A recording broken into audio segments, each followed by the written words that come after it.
예, 안녕하세요. 오정연 한국통사 세 번째 시간 시작하겠습니다. 저는 한국역사인문교육원의 대표를 맡고 있는 오정윤이라고 하고요. 오늘의 주제는 구석기 시대의 세 번째 시간, 곧선 사람을 다루겠습니다. 곧선 사람은 보통 우리가 호모 에렉투스라고도 하는데요. 제목 그대로 척추를 똑바로 해서 세웠다 그래서 곧선 사람이라고 하고, 곧선 사람의 가장 특징적인 것이 바로 불을 다루는 여행객이다. 이렇게 해서 오늘은 곧선 사람에 대한 여러 가지 이야기들을 한번 살펴보겠습니다. 예전에 사진을 보면 광개토 태왕비에 답사를 가서 이렇게 찍었던 사진들인데요. 다 10년, 20년 전 사진들입니다. 지금의 모습과는 많이 다르지만 그래도 이렇게 제가 현장 답사를 했던 역사는 늘 현장과 함께, 그래서 예전에 이런 말이 있었거든요. 좌도우사라고. 그래서 왼쪽에는 지도를 펼치고 오른쪽에는 역사책을 펼치고 공부를 하라. 근데 요즘에는 좀 다르게 지도와 사진 또는 현장을 가서 이렇게 보면 역사를 보는 관점들이 많이 달라집니다. 그래서 장수왕릉이라고 보는 2014년 됐네요. 그리고 2018년에는 발해의 수도였던 영안의 상경 용천부 갔던 사진들이 감동이 새록새록 오고 있습니다. 그리고 가운데는 실크로드 답사. 그래서 한국사를 공부하는 데는 이렇게 고구려나 발해와 더불어서 실크로드라든지 이런 데를 가봐야지 우리 역사를 좀 더 풍부하게 이해할 수 있지 않나 이렇게 생각을 합니다. 강의 교재는 말 그대로 제가 저작한 오정연 한국통사를 기본 교재로 하는데, 대체적으로 이 한국통사가 민족사학의 역사 정신을 계승했다고 했기 때문에 이 책을 기반으로 하되 단재 신치호 선생님의 조선 상고사와 같은 이러한 민족사학자들의 역사관을 담아서 설명하기 때문에 제가 부교재라고 이렇게 설명을 드렸습니다.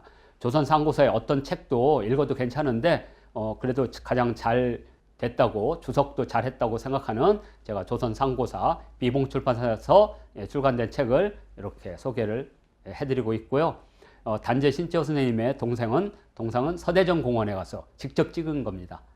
그리고 오늘 이제 주제는 말 그대로 이제 곧선 사람이고, 보통 구석시대 때 가장 중요한 역사적 사건을 들으려면 세 가지를 꼽는다고 지난 시간 첫 번째, 두 번째 콘텐츠에서 말씀드렸는데, 도구의 제작, 그리고 오늘 하는 불의 사용, 그리고 4차, 5차 때 이제 언어, 말이라고 하는 것이 어떻게 탄생했는가, 이 부분이 중요한 사건 중에 하나인데, 오늘은 불의 사용으로, 불은 두 가지 형태로 나타납니다. 하나는 불을 갖다 쓸 수 있는 불의 사용. 그래서 현재 170만 년 전에 중국 남부에 있는 원모라고 하는, 원모라는 곳에서 나온 원모인이 현재 세계 고고학상 최초의 불을 사용한 흔적을 남긴 인류입니다.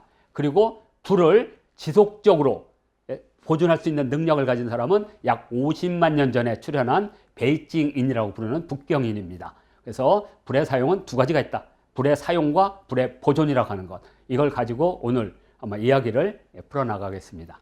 이 원모인은 이 상태로 나왔습니다. 두개골이 그대로. 그래서 이 모양을 복원한 게 이 얼굴이고요.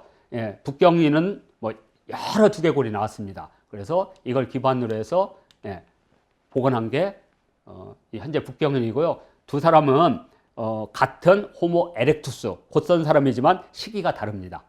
원모인은 아프리카 땅에서 인구 대이동이 두 차례가 있었는데, 하나가 대략 한 170만 년 전에 온 1차 이동이 있었고, 또 하나는 70만 년 전에서 50만 년 전에 이동한 2차 이동이 있었습니다. 그래서 1차 이동은 원모인이고 2차 이동은 북경인인데, 우리나라는 이제 뭐 전말동굴이라든지 상원 검은모로 동굴 사람들, 그런 사람들이 바로 2차 이동을 해서 유라시아 대륙에 온 호모 에렉투스입니다. 이렇게 구분하시면 됩니다. 그래서 호모 에렉투스의 1차 이동에서는 불을 사용했고, 호모 에렉투스의 2차 이동에서는 불을 보존할 능력을 가졌다.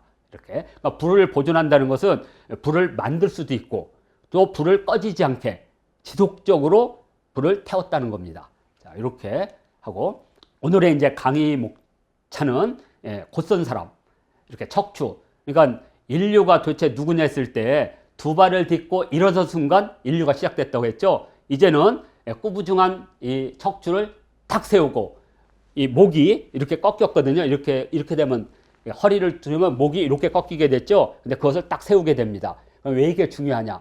목을 세우지 않았을 때는 우리가 흔히 모음이라는 것이 하나에서 두 개까지는 안 나옵니다. 그래서 우 이런 거로. 그러나 목이 딱 세우면 경추가 5개에서 6개로 늘어나면서 아, 이, 우, 에, 오 모음이 다 나옵니다. 그 모음과 턱과 치아와 혀와 입술에서 나오는 자음이 결합해서 소리라는 게 만들어집니다. 그래서 언어의 발명에서 그 부분을 설명하기로 하고, 오늘은 중국 운남에 있는 원모인이 약 170만 년 전에 곧선 사람으로서 구석기인 가운데 가장 먼저 불을 사용한 인류다. 무지 중요한 의미이기 때문에 이렇게 나왔고요. 두 번째로는 이 곧선 사람이 이제 도구를 발전시켜서 그 이전에 호모 하빌리스라고 해서 도구를 만든 사람은 대부분 하나의 도구에 하나의 용도가 있는 단면석기를 만들었다면, 이들 곧선 사람은 하나의 도구에 여러 가지 기능을 하는 다면석기를 만들었는데, 그 다면석기의 대표적인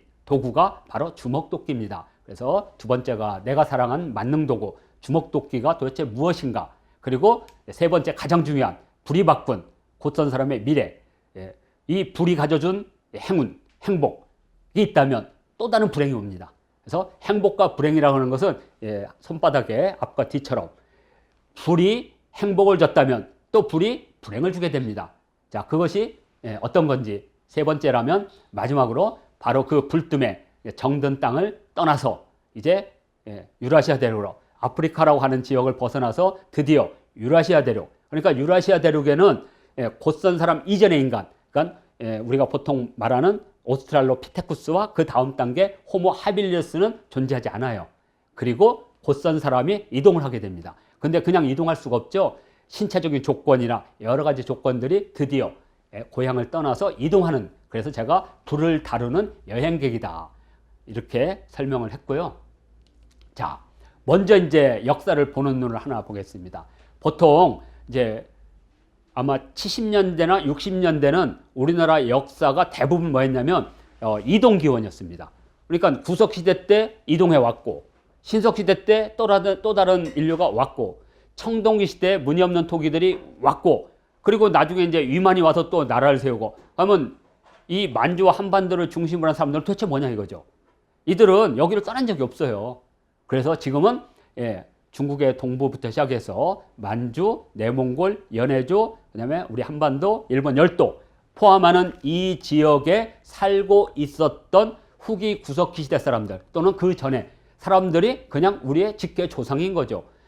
오늘 살고 있는 나에게는 구석기 시대 때 이 동아시아에 살고 있었던 어느 한 구석기 이내 유전자가 나한테 흐른다는 거죠. 이것을 우리는 본토기원이라고 합니다. 그러니까 이동기원설에서 지금 서서히 본토기원설을 가는 겁니다. 그러니까 우리는 이동한 게 아니라 단지 만주에서 한반도로 이동할 수도 있고, 한반도에서 만주로 이동할 수 있고, 또 우리 한국 땅에서 일본으로도 이주할 수 있고, 그러나 그 지역은 원래부터 하나의 생활권이었다, 이렇게 보는 것을 본토기원론이다. 그래서 선사시대와 고조선에서는 우리 한반도의 시각을 벗어나라, 이렇게 말씀드린 겁니다. 그래서 선사인들에게 국경이 없었던 것이죠. 그런데 예전에 지도에는 압록강과 두만강이라고 딱 그려놓고 그 안에다 구석기 이렇게 해놨거든요. 그러면 압록강 저 건너에 있는 구석기인들은 뭐 70만 년 전에 한국과 중국의 국경이 있을 줄 알고 안 건넜겠어요? 전혀 말도 안 되는 지도를 그리고 그것을 우리나라 구석시대라고 쓴 거예요. 그런 이제 지도는 이제 사실은 다 버려야 됩니다. 왜? 그것이 일본인들이 만든 식민사관의 영향이 아주 강하게 남았다고 보시면 됩니다. 왜냐하면 한반도라는 지정학적 특성을 일본인들이 가져와서 만주와 분리시켜서, 한반도라는 것은 늘 만주의 변화에 따라서 한반도의 운명이 결정된다는 걸 만선사관이라고 하는데, 뭐 이 부분은 우리 역사 바로 알기 여러 유튜브 콘텐츠에서 다른 선생님께 말씀하시기 때문에 그걸 참고를 하시고, 하여튼 역사를 보는 눈에 가장 중요한 것은 우리 민족은 만주와 중국 동부, 내몽골, 연해주, 그리고 한반도 일본 열도가 우리의 역사 공간이고 활동 영역이었다. 이것을 전제로 해서 아마 제 한국 통사가 상당 부분 그런 방향으로 이어질 것입니다. 자, 오늘의 주인공입니다. 오늘의 주인공은 곧선 사람이고 학명으로는 호모 에렉투스라고 합니다.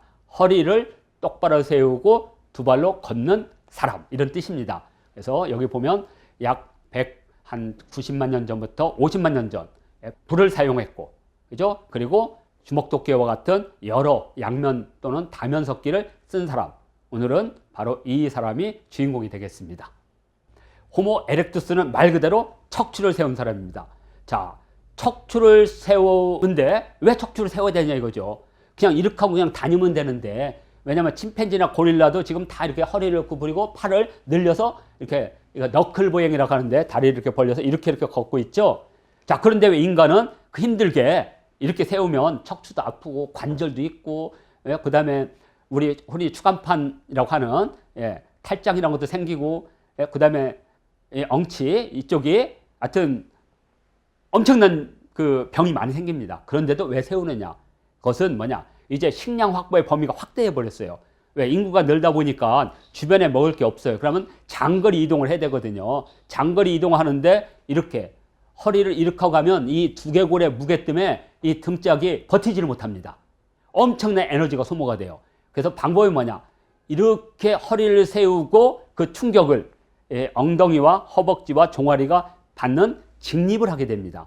그렇게 어떻게 되느냐? 그래서 장거리 이동이 필요하고, 또 하나는 인구가 증가하니까 자주 사냥을 하다 보니까 이렇게 너클보행 가서 사냥할 수가 없어요.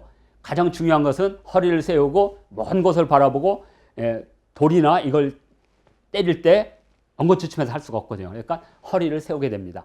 자, 이래서 척추를 세우게 되는 이제 이유가 생기게 됩니다. 그래서 서서히 이제 삶의 필요성에 의해서 척추를 세우겠죠. 자, 그래서 척추를 세우면서 놀라운 진화가 생깁니다. 자, 그러면 어떤 변화가 왔느냐? 척추를 세우니까 가장 중요한 앞발의 자유라는 거 무지 중요합니다. 앞발의 자유가 옴으로써 이 앞발의 자유는 완전한 손이 됩니다. 그런데 이 손이라는 게 물건을 쥐거나 어떤 걸 던지는 기능만 있는 거 아니에요. 이 손이 포유류가 갖고 있는 다양한 기능과 더불어서 언어를 대체하는 가장 중요한 초기 언어가 탄생합니다. 자, 손짓, 발짓은 초기 언어예요. 그리고 나서 이 초기 언어에서 이제 소리가 나오게 되고, 소리에서 문자가 나오게 됩니다. 3단계로 가는 거거든요. 그래서 지금도 이렇게 하면 다 알잖아요. 누군지. 이거 사랑한다는 거잖아요. 자, 이런 것처럼 그래서 손은 여러 가지 기능을 하게 됩니다. 자, 앞발의 완전한 자유는 손에 여러 가지 기능을 낳았다.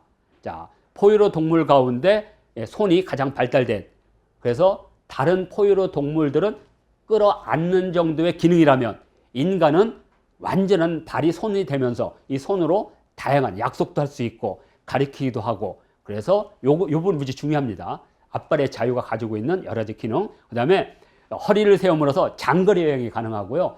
또 예전에는 이제 허리가 이렇게 됐을 때는 하나의 동물을 잡아가면 동물보다 지쳐가지고 동물을 따라갈 수가 없어요. 그런데 지금은 지구력이 생겨버렸어요.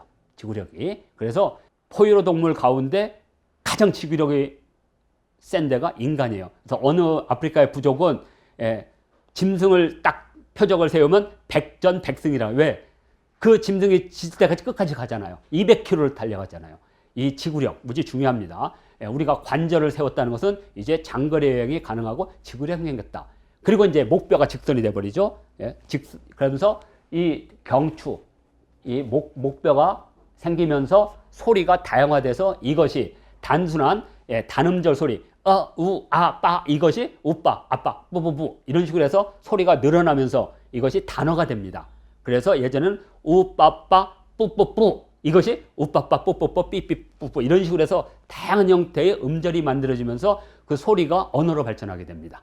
자, 그리고 집단 생활에서 어머니의 역할이 강해지는 이유는 바로 아이를 안으면서 어머니와 자식의 유대관계가 형성되면서 모계사회가 형성됩니다. 자, 이렇게 되면서 이제 척추를 세운 곧선 사람들은 이제 자유로운 여행과 장거리 여행과 목소리가 많이 나고, 그리고 모계사회를 만드는 현재 있는 요것은 중국 윤영성 연구회는 금우산입니다. 제가 금우산까지 가봤는데 우리 한국의 역사 교과서는 안 나와요. 왜냐면 요동반도가 고조선 시대 때 우리 땅인데 그럼 당연히 여기 있는 사람도 고조선의 선조가 되겠죠. 멸종이 되지 않았다면 당연히 금우산인도 우리의 역사 속에 들어와야죠. 구석기 시대 사람들에게 무슨 국경이 있었겠어요. 자, 그런데 이 국가 단위로 하는 역사는 지금의 국경선으로만 다 집어넣어 버리니까 그래서 그 시각을 벗어던져야 된다. 그래서 제가 일부러 금우산인을 여기다 넣은 겁니다. 자, 그래서 묘산인이 금우산인이니 이거 잘 안 들어보잖아요. 그래도 적어도 우리 한반도에서 호모 에렉투스로서 가장 대표적인 전공리인을 이해하려면 이 두 사람을 이해해야 됩니다. 그래서 여기다 놓은 거고요. 뭐 이렇게 이걸 보시고 내 얼굴하고 좀 닮았다 그러면 아마 그분의 직계 후손일 가능성이 아주 높다 이렇게 볼 수가 있습니다. 자, 이제 다음 단계 내가 사랑한 만능도구 주먹도끼 지금 현재 국립중앙박물관 선사실에 가면 이렇게 주먹도끼를 만날 수 있습니다. 되게 잘 만든 것도 있고요. 뭐 그냥 어쩌다가 만들어진 것도 있지만 전체적으로 지금 보이는 이것은 엄청나게 잘 만든 주먹도끼가 되겠습니다. 여기 있죠, 주먹도끼. 자, 그래서 호모 하빌리스가 집게를 쓰다가 집게는 주로 이제 돌과 돌을 깨서 물론 집게 중에서도 이제 후기를 가면 이렇게 정교하게 잘 맞는 것도 있습니다. 그러나 초기 집게들은 대부분 돌과 돌을 깨서 단면이 깨지면 그걸로 썼어요. 그걸 썼기 때문에 투박합니다. 그렇지만 주먹도끼는 정교하게 설계해서 깬 거예요. 이렇게. 그래서 집게는 단면 섞이고 주먹도끼는 양면 이상 다면 섞기가 되겠고 집게는 한 가지 기능만 한다면 주먹도끼는 뚜르게도 될 수 있고 깨기도 될 수 있고 자르게도 될 수 있다. 그래서 여러 기능을 갖고 있다. 자, 이렇게 주먹도끼를 평가하겠습니다. 호모 에렉투스 때 주먹도끼가 나오는데 중요한 것은 1970년 후반, 1978년 이전까지는 동아시아에서 주먹도끼가 출토되지 않았어요. 그래서 주먹도끼는 안 나오고 집게만 나왔어요. 그러니까 유럽은 이때 이미 주먹도끼가 나와요. 그래서 뭐라고 했느냐. 아니 지금 50만 년, 70만 년 전의 선사 인류를 가지고 아시아인들은 미개하고 유럽인들은 발전했다는 논리를 가졌었어요. 그러다가 1978년도에 전공리에서 드디어 아시안형 주먹도끼가 출토됨으로써 세계 고고학계를 확 뒤집어 놨죠. 자, 그래서 주먹도끼는 이제 어떻게 만들어지게 되느냐. 도구를 만드는 제작 기술이 늘어납니다. 그것은 바로 손 때문에 그렇습니다. 손의 변화로 인해서 도구의 제작 기법들이 아주 세밀한 걸 만들 수가 있습니다. 자, 그 다음에 또 하나는 이제 호모 에렉투스는 불을 사용했습니다. 그래서 고기나 이런 것들을 불에 익혀서 먹었어요. 그러다 보니까 그 고기의 그런 부드러운 것을 여러 기능으로 자르고 그죠? 찢고 하는 여러 가지 기능이 필요했습니다. 그래서 숙식, 익혀서 먹는 문화가 발달되면서 여러 기능이 있는 도구가 필요하게 됩니다. 그렇게 되면서 드디어 이제 이런 형태의 도구를 만들겠다고 생각을 하겠죠. 그래서 주먹도끼는 생각을 설계하는 최초의 도구다. 왜냐하면 이때 인간들은 생각을 설계하는 지적 능력이 증대가 됩니다.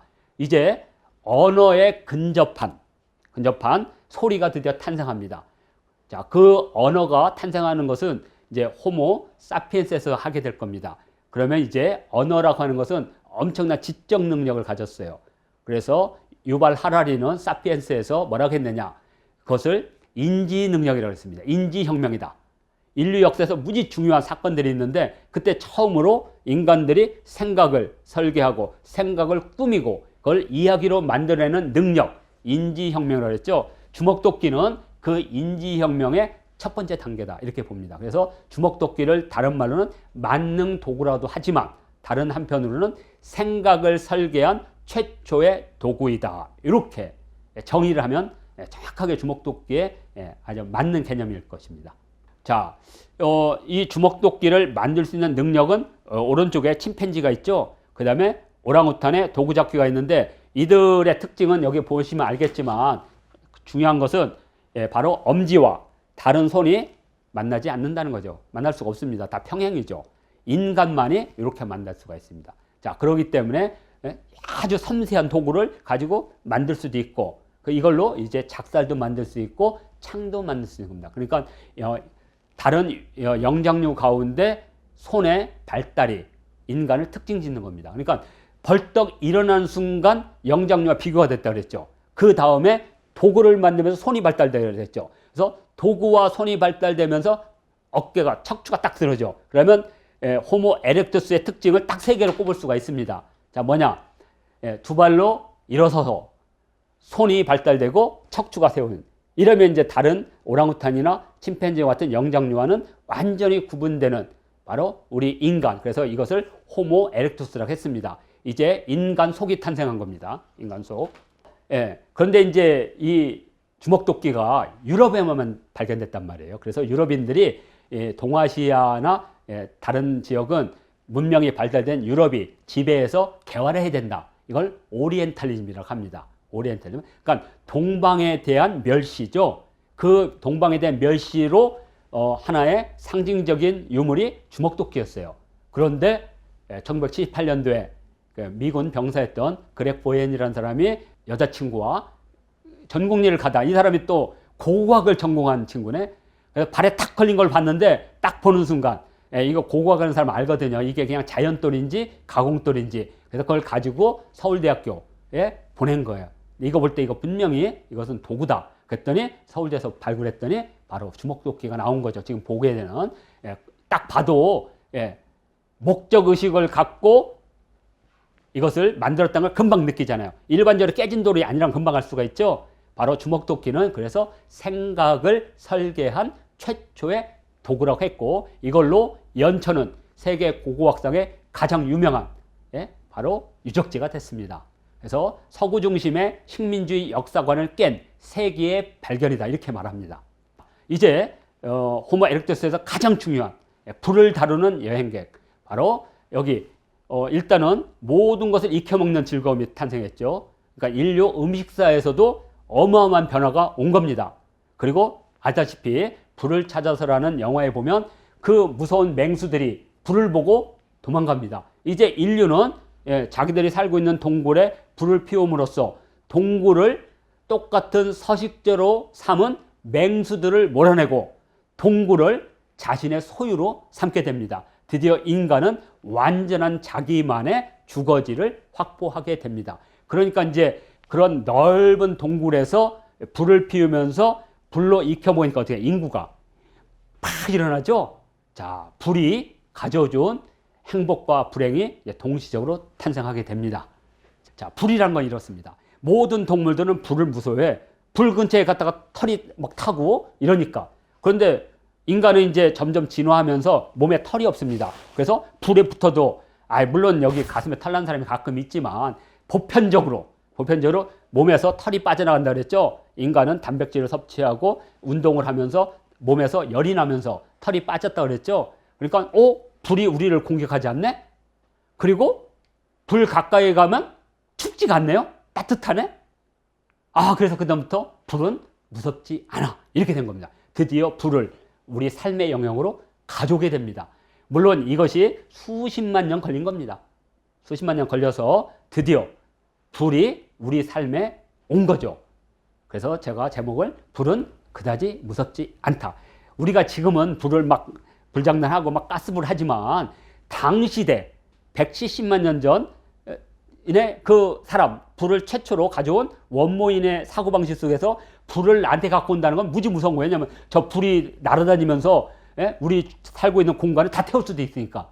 그런데 불이라는 게 저 나무막대만 있으면 불이 절대 달아나지 않는 걸 알게 돼요. 그럼 어떻게 해요? 불을 달아나지 않도록 만드는 방법을 배우겠죠. 그래서 나중에 불을 보존할 수 있게 됩니다. 그러니까 오늘날의 과학적 지식으로 이걸 보지 말고 150만 년 전, 170만 년 전에 내가 구석기 시대 때 무슨 두루봉 동굴의 별림이라면 그 관점으로 보게 되면 불을 가까이 한다는 건 어마어마하게 무서웠던 거죠. 근데 이제는 안 무섭습니다. 드디어 불과 벗을 하게 된 인류는 이제 불이 가져온 행복이 쫄쫄쫄 나옵니다. 자, 어떻게 나오느냐?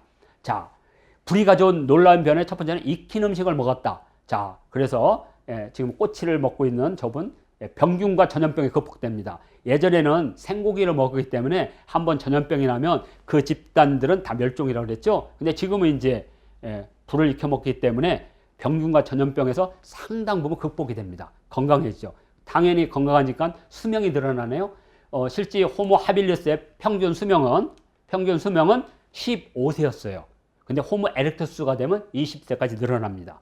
자, 그러니까 보통 두 개 그 엉치뼈를 봐서 12살 정도에 출산을 했어요.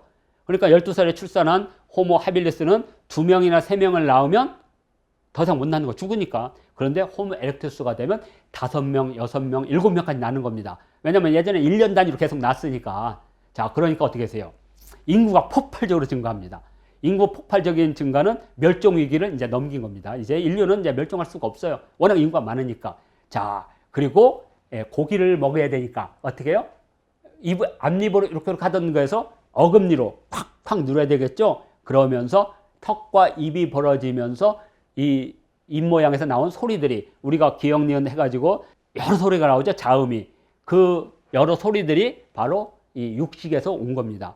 그리고 드디어 추위의 공포를 이뤄내고 따뜻한 불을 숭배한, 이게 바로 이제 태양 숭배 사상이 되겠죠. 저 태양이 지구상에 떨어져서 불이 됐다고 믿었으니까 바로 태양 숭배 사상. 아마 태양을 가장 이상적인 신앙으로 한 것이 바로 우리 북방민족이니까 우리 신화와도 깊은 관련을 맺고 있습니다. 자, 그래서 추위의 공포를 드디어 이겨내고 불을 숭배하면서 가장 원시적인 종교가 탄생했다. 이게 이제 불이 가져온 놀라운 변화입니다. 그런데 행복 시작했는데 곧 불행 시작이네요. 그 뭐냐? 인구 폭발이었습니다. 자, 인구가 폭발돼 버렸어요. 너무 많이. 그러니까 어떻게 되겠어요? 주변에 먹을 게 없죠. 50kg. 요즘 이제 아프리카의 많은 그 빈민 국가에서 물을 못 먹어가지고 물 하나를 기르기 위해서 막 30km, 40km를 걸어가잖아요. 자, 이제는 이제 주변에 먹을 게 없습니다. 그러니까 인구 폭발이 일어난 거예요. 불로 인해서. 그러니까 어떻게 되겠어요? 먹을 걸 찾아서 이동을 할 수밖에 없죠. 근데 이동이 쉽냐 이거죠. 무서워서 이동을 못 합니다. 그때 바로 뭐가 탄생하느냐? 바로 용감한 모험을 즐기는 한 인물이 나를 따르라고 깃발을 들죠. 이게 불을 찾아서 나오는 이야기입니다. 자, 이렇게 해서 고향을 떠나게 됩니다.